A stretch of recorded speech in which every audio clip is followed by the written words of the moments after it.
You ask Tiger to solve. This deals with linear equations with one unknown. The final result is x equals 34/3. Let's solve it step by step. Simplify the expression. Expand the parentheses. Simplify the arithmetic.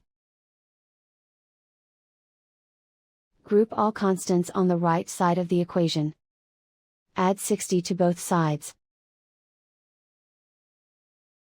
Simplify the arithmetic.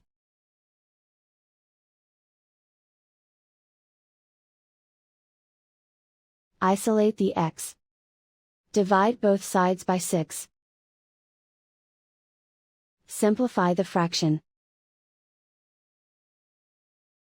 Find the greatest common factor of the numerator and denominator. Factor out and cancel the greatest common factor.